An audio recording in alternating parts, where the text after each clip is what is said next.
دوستو، انسان کے دنیا میں آنے سے کروڑوں سال پہلے ایک بہت بڑا ستارہ زمین سے ٹکرایا تھا، جس کی وجہ سے زمین کے کچھ ٹکڑے الگ ہو کر زمین کی سیما سے باہر چلے گئے، اور ان میں سے ایک بڑا ٹکڑا بھاری ہونے کی وجہ سے زمین کی سیما کے اندر ہی رہ گیا، جسے آج ہم چاند کہتے ہیں، جو ہم سے 3,85,000 کلومیٹر دور ہے۔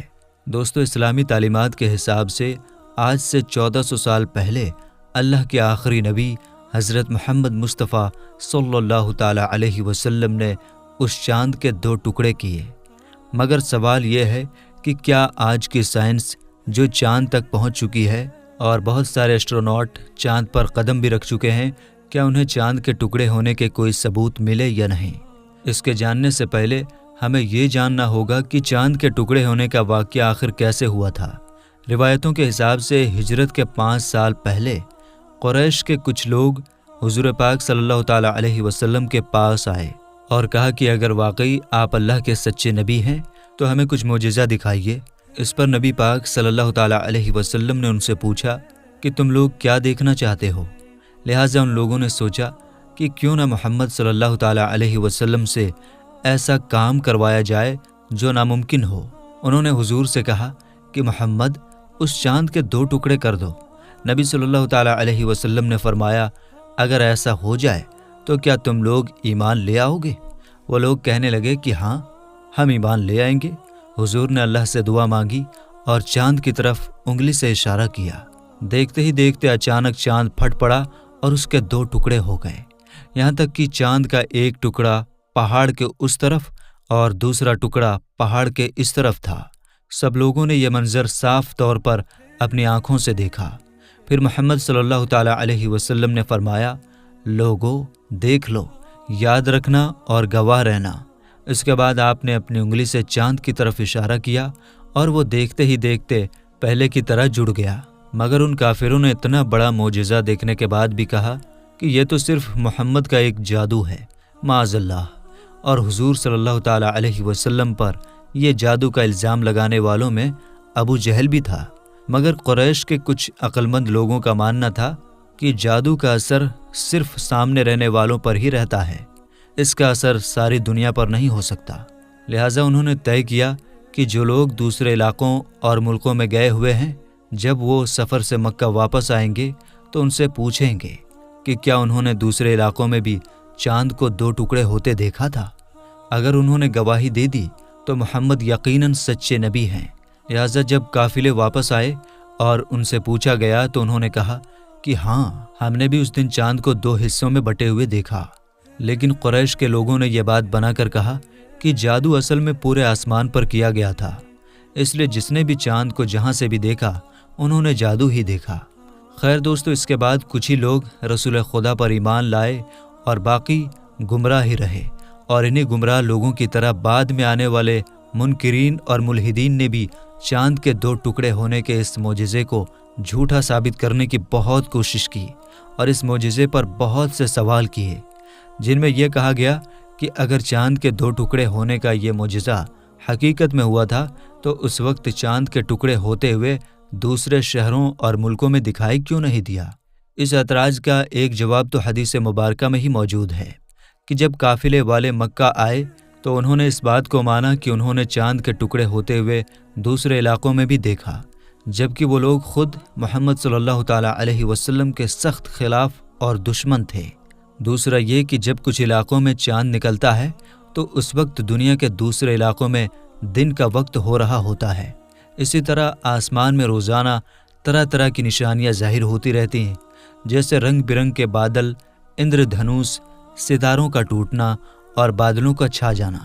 لہٰذا اس وقت چاند کے ٹکڑے ہونے کا یہ معجزہ انہی لوگوں کو دکھائی دیا جو اس وقت ان علاقوں میں موجود تھے جہاں آسمان بالکل صاف تھا، اور وہ اس وقت آسمان کی طرف دیکھ رہے تھے، جبکہ دوسرے لوگ اسے دیکھ نہ پائے۔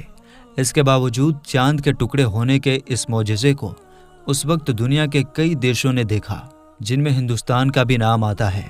جیسے انڈونیشیا کے ایک علاقے مالابار کے بادشاہ نے چاند کو 2 ٹکڑے ہوتے ہوئے دیکھا تھا، جس کا نام چکرورتی فارمس تھا، اور اس نے اس واقعے کو ایک کتاب میں بھی لکھوا دیا تھا، جس کے ریکارڈ آج بھی موجود ہیں۔ اسی طرح ہندوستان کے ایک راجا چیرامن پیرومل نے اس رات اپنے محل سے چاند کے 2 ٹکڑے ہوتے دیکھا تھا اور بعد میں ان دونوں بادشاہوں نے اسلام قبول کیا تھا۔ اس کے علاوہ ہندوستان کے الور کے پتلوں میں سے ایک ایسا پتلا آج بھی موجود ہے جس کے اوپر یہ بات لکھی ہوئی ہے کہ اس پتلے کو اس وقت بنایا گیا جس وقت چاند کے 2 ٹکڑے ہوئے تھے۔ یہ سارے واقعات اور اس کی ڈیٹیلز لندن میں موجود انڈین آفس لائبریری کے پرانے آرٹیکلز اور ڈاکیومنٹس میں آج بھی موجود ہیں۔ دوسری طرف آج کے زمانے کے سائنٹسٹ ریسرچ کر کے جہاں فیکٹس کے ذریعے اسلام کی سچائی کو آج بھی ثابت کر رہی ہے، وہیں چاند کے ٹکڑے ہونے کا یہ معجزہ بھی 1400 سال بعد آج سائنٹیفک ریسرچ کے ذریعے صاف ہو چکا ہے۔ دراصل سال 1680 میں ایک ریاضی داں اور آسمان کی جانکاری رکھنے والے ڈومنسیو کسینی نے چاند کے بارے میں بہت ڈیٹیل سے پڑھا اور چاند کی ایک تصویر بنائی۔ اس نے اس تصویر میں چاند کے بیچ ایک لکیر بنائی تھی، لیکن وہ خود اس لائن کی حقیقت سے انجان تھا۔ دراصل یہ چاند کے ٹکڑے ہونے کے معجزے کا وہ ثبوت تھا جو پہلی بار کسی غیر مسلم سائنٹسٹ نے دنیا کے سامنے پیش کیا تھا۔ اس کے 200 سالوں بعد ناسا نے چاند کی تصویر جاری کی اور ڈومنسیو کسینی کی تصویر اور نئی تصویر کو ملا کر دیکھا گیا تو دونوں میں یہ لکیر ایک جیسی پائی گئی۔ چنانچہ سائنٹسٹ اور زیادہ ریسرچ میں لگ گئے کہ یہ چاند پر لکیر کس چیز کی ہے، جیسا کہ اللہ رب العزت نے فرمایا کہ پتہ کرو میری بنائی ہوئی چیزوں میں، اس میں نشانیاں ہیں عقل والوں کے لیے۔ لہٰذا ایسا ہی ہوا اور جانکاری ملتی گئی، اور سال 1969 میں ناسا نے جب اپولو 10 مشن بھیجا تو اس نے بہت قریب سے چاند کی تصویر کھینچی جس میں صاف طور پر اس لکیر کو دیکھا جا سکتا تھا جو بیتے زمانے میں چاند کے 2 ٹکڑے ہونے کی کھلی نشانی تھی۔ سائنسدانوں کو پتہ چلا کہ چاند کی سطح اس لکیر کی طرف سمٹ رہی ہے اور چاند مسلسل اس لائن کے گیپ کو بھرنے میں لگا ہوا ہے۔ ہائپوتھیسس کے مطابق بیتے زمانے میں ایک بار چاند کے اندر کچھ کمی آ گئی تھی اور چاند پر موجود وہ لائن اسی وقت ظاہر ہوا تھا جب چاند 2 ٹکڑوں میں ہوا تھا، جسے آج بھی وہ لکیر پور کرنے کی کوشش کر رہی ہے۔ دراصل دوستو، ایسٹروناٹس اور سائنسداں اس کی حقیقت کو جانتے ہوئے بھی اسے چھپانے کی کوشش کر رہے تھے، کیونکہ اگر سائنٹسٹ چاند کے ٹکڑے ہونے کا ثبوت اگر دنیا کے سامنے دکھا دیں گے تو اسلام کی سچائی ثابت ہو جائے گی اور لوگ تیزی سے اسلام قبول کرنے لگیں گے۔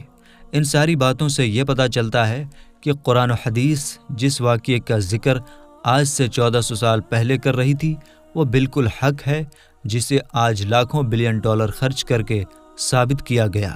یہ نہ صرف قرآن مجید بلکہ آخر الزماں حضرت محمد مصطفیٰ صلی اللہ تعالیٰ علیہ وسلم کی حقانیت کی صاف دلیل ہے۔ دوستو، کیا آپ جانتے ہیں کہ اللہ تعالیٰ نے آسمان اور زمین میں کس دن کیا پیدا کیا؟ اگر نہیں جانتے تو اس بارے میں حضرت امام مسلم رحمۃ اللہ تعالیٰ علیہ نے سیدنا ابو ہریرہ رضی اللہ تعالیٰ عنہ کی روایت پیش کی ہے۔ وہ کہتے ہیں کہ نبی اکرم صلی اللہ تعالیٰ علیہ وسلم نے میرا ہاتھ پکڑا اور فرمایا، اللہ تعالیٰ نے ہفتے کے دن یعنی سنیچر کے دن مٹی کو پیدا کیا اور اتوار کے دن زمین میں پہاڑ اور پیر کے دن یعنی سوموار کے دن درخت اور منگل کے دن تکالیف، مصیبتیں، جراثیم اور بیماریاں، اور بدھ کے دن نور کو اور جمعرات کے دن زمین میں چوپایوں کو پھیلا دیا، اور تمام مخلوقات میں جمعے کے دن کی آخری گھڑیوں یعنی عصر سے رات کے بیچ میں آدم علیہ السلام کو پیدا کیا۔ تو میرے دوستو، ہم امید کرتے ہیں کہ اس ویڈیو کو دیکھنے کے بعد آپ کا بھی ایمان تازہ ہو گیا ہوگا۔ ملیں گے انشاءاللہ تعالیٰ پھر ایک نئی ویڈیو کے ساتھ، تب تک کے لیے السلام علیکم، اللہ حافظ۔